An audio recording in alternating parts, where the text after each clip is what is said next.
été opéré?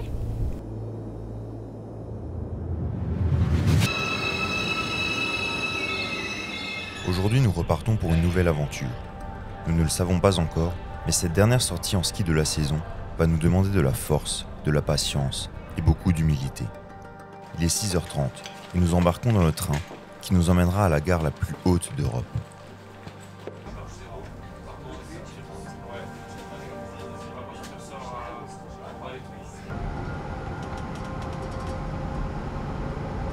Au terminus, à 3400 mètres, les effets de l'altitude se font ressentir. Nos cœurs s'emballent et la respiration se saccade. Peu importe, il nous faudra nous acclimater rapidement. L'objectif de ce week-end est assez simple. Nous voulons réaliser une traversée en haute altitude en passant par l'emblématique Finsteraarhorn. Ce point culminant des Alpes bernoises, avec son sommet pyramidal et ses pentes abruptes, nous appelle depuis trop longtemps.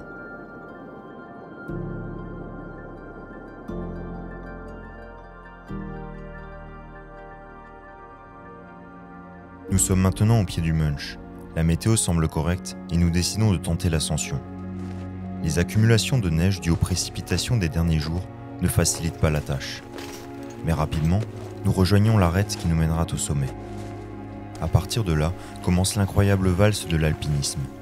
Tout n'est qu'une question de balance, d'équilibre et de confiance en son partenaire.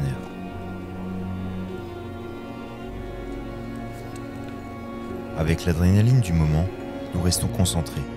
Garder le rythme est essentiel. En l'espace de quelques heures, je me retrouve au sommet du Mönch, à 4110 mètres d'altitude. Bien fait, monsieur. Et je l'avoue que j'étais pas 100% serein là sur la montée, j'étais un peu en mode 70%, tu vois.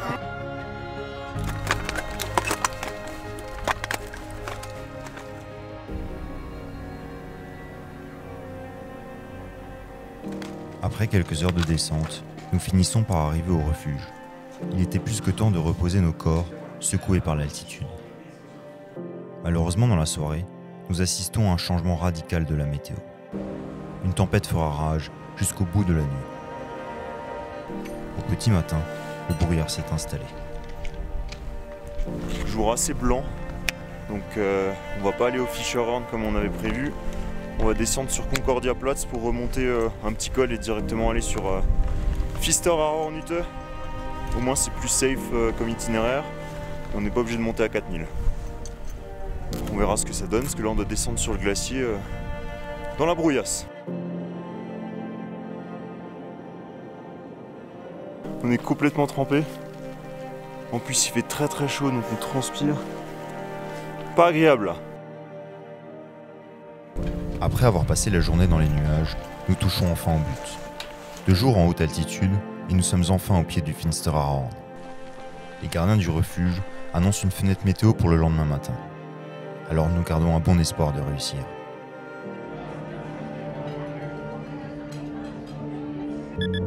À 4h30, on est prêt à en découdre. On veut notre revanche suite à la mauvaise météo de la veille.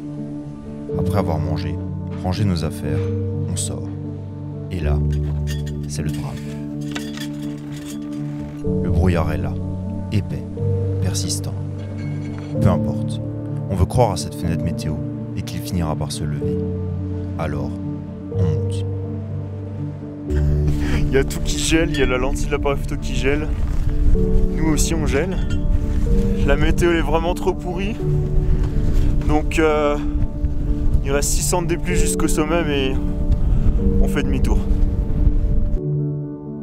Aujourd'hui ne sera pas un summit day. En montagne, il faut être prêt à repousser certaines limites. Mais apprendre à renoncer, savoir s'avouer vaincu, est sans aucun doute la plus dure à admettre. Finalement, le sommet n'était qu'une destination. Et mon bonheur, je l'ai trouvé dans le voyage avec mes amis. Alors merci pour cette leçon d'humilité.